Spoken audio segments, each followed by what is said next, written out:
All right, this time at the Quick Speed Shop, check it out. We're doing an unboxing tool review. Got a Predator 9,000 watt generator from Harbor Freight. And it's a pretty big guy. It should power my whole house.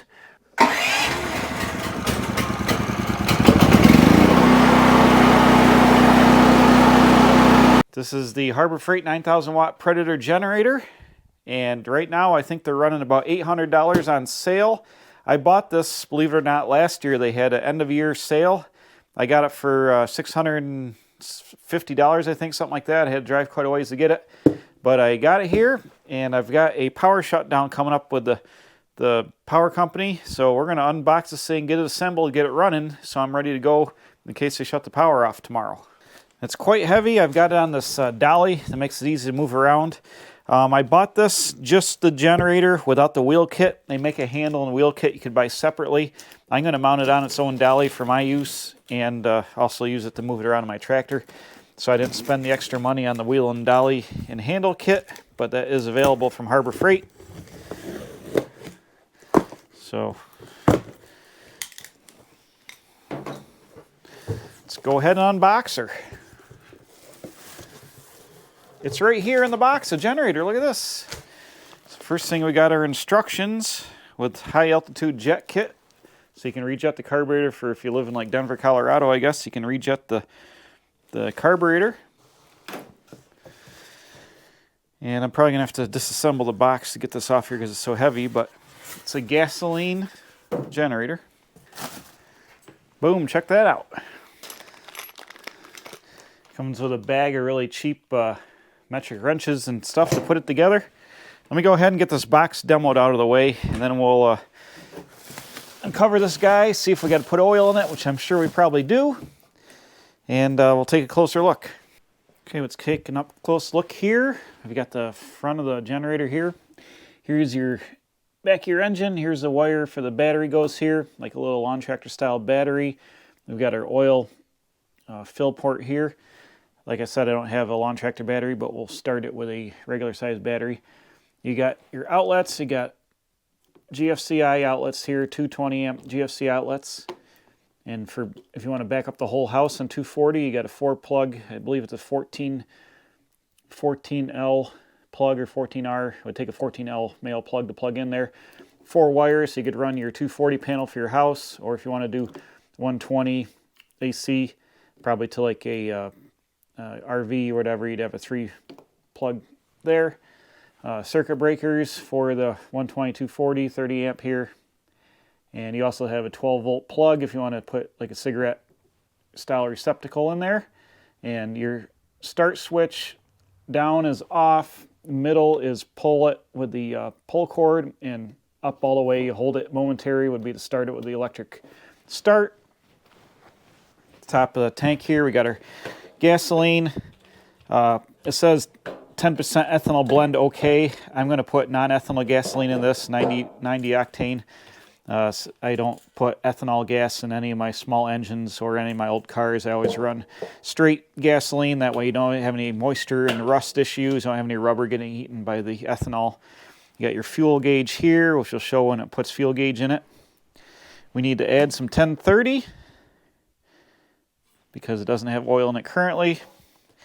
And you've got a your quick start guide hanging over here. It tells you about the battery and the oil level and all that stuff. The side of the engine here, you've got the back of the generator. You've got a heat guard around the muffler on here. The muffler's inside this louvered panel. That's the outlet of the muffler. Overhead valve, little gasoline engine. This is your air intake box. Here's your choke. Open and close the choke. It's hard to see because it's dark here, but I think that's open and that's closed. So they don't tell you the horsepower of the engine anymore, but it's a 420cc engine. Here's your pull start here. And the air cleaner is inside the box here. I believe you can probably get to it if we undo this guy here. There's your air filter for the carburetor there. Your fuel shut off here in the bottom of the tank. Right now it's off, but when you go to put gas in it and run the generator, you turn it to on, which is vertical, off is horizontal. So I'm going to go ahead and put some oil in this, and we'll throw a little gasoline in it. I'll bring a battery over. I can just hook up a battery real easily, and we'll crank her over and see if she fires. Okay, I'm putting the oil in it here. I'm putting 1030, and I just got this 1540 jug I'm using because I mixed it in there, but we've got our funnel. I'll just go ahead and dump her in here. It says 1.16 quarts, so I got about 1.2 quarts I mixed up in this jug. There's the graduations on the oil dipstick here. We'll get it to the proper level, and then we'll hook up the battery and try to start this guy. Okay, we're ready to fill the generator up and get ready to run. Like I said, I don't have the small battery, so I've just taken a deep cycle battery I had here with a couple of cables. I've grounded the negative side to the ground cable here, and I've just bolted the positive cable that goes to the generator to this positive cable here. So we've got 12 volts ready to start the starter. So let me go ahead and just put a little bit of gas in here. We're indoors. Obviously, you do not want to run your generator indoors for any length of time for any reason. I'm just going to do it right for this, just to start it here real fast for this video. But if you're using this to backfeed anything, you do not, and I repeat, do not want to run a generator inside any closed space. Even if there's a door open, you can get carbon monoxide poisoning very, very, very easily, and sometimes you won't notice it. And every year, lots of people die from running generators in enclosed spaces. So do not run your generator in an enclosed space, no matter what happens or what anybody says, or what I'm showing you right now in an enclosed space just to start it. But if I have to use this, it'd be attached to my building outside, away from any doorway or away from any window. But I'm just gonna prove that it starts right now with a little bit of gasoline. This is 90 non-ethanol gas. As it says, the generator can run on 10% ethanol. I never put any ethanol gasoline in any of my small engines. It's just not worth it for the extra $1 a gallon. I always run non-ethanol gasoline in everything I have. As you can see, there's just a little bit of indication on the gauge now. We just got a gallon or so in there. Got to go over here and turn the fuel to on. By putting it down like that, it should drain gas into the carburetor. Start filling the bowl up. Let's go ahead and check for leaks before we do anything. This is the carburetor here. So right now the choke is closed, and in the start mode the fuel is on. I go click the switch once to put it to ignition on for pull start, and then it's a momentary switch to hold it here to crank it.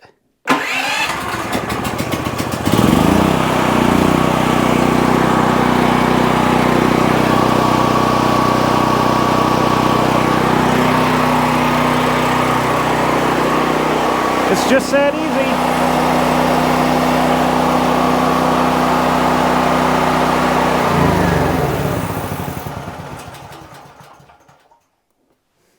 It was just that easy. I'm not going to run it for more than a second because we're inside, but you saw with the choke on, it immediately started. And I'm just going to look for leaks. Now, let's demonstrate the pull start for you since I'm right here. Like I said, you just go ahead and you click the start button to the middle position.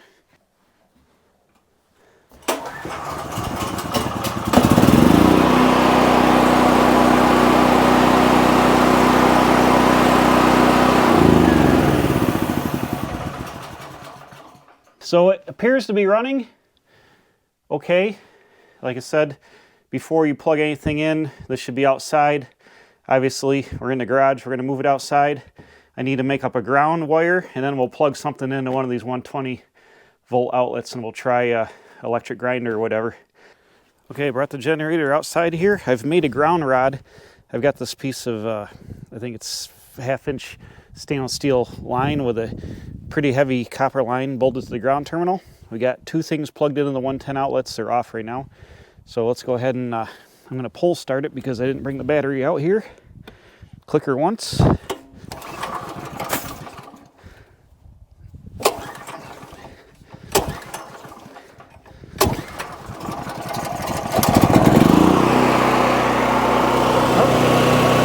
That's already working.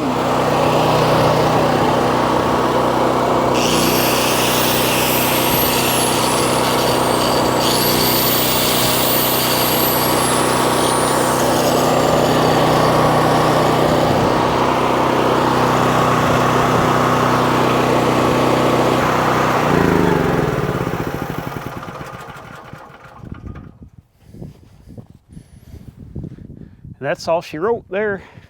We've proven we have a generator that runs. Now when you use this, if you want to hook up to your RV or to backfeed your house, obviously you'll need a bigger cable, the correct twist lock end sections. I'm not using that right now. Eventually I'm going to have to put a transfer switch on my panel where I can switch back and forth between the generator and the building utility load, and there'll be like a 20-foot cord that plugs in here with a 14L twist lock, and then it goes to the receptacle on the building. Right now all I need this for is to run a couple extension cords to keep things on for the any power shutdowns. I have the ability to hook my battery up, or I could buy the actual battery, but I'll probably just use my big battery I have, just so I don't have to buy another battery. I have it there, I might as well use it. Got our ground cable installed. We're full of oil. I'm going to fill her up with gas. It's pretty straightforward. It only took a couple minutes there to get her oiled up and gassed up and assembled a little bit here, ready to use. Like I said, there is a wheel kit available with the handles if you want to use those. Harbor Freight does have generator cables to plug into either of these style cables you can buy to plug into receptacles, or they have the wheel kit, they have a battery kit. They have pretty much everything you need. I just bought the basic generator because it was on sale really good. It was, I want to say I paid $650 for it last year, which was a really good deal. Right now they're on sale, I think, January 2024. I think they're on sale for $699 or $700 for the 9,000. I'm not sure the other ones are cheaper, but I got the big dog here, and I'm happy to have power when I need it. One last tip, if you're doing something like this and you have equipment like that doesn't run a lot of the time like a generator, you can use a fuel additive like Sta-Bil and pour it in the fuel tank. You can measure it here, and that will keep your gas good for extended periods of time.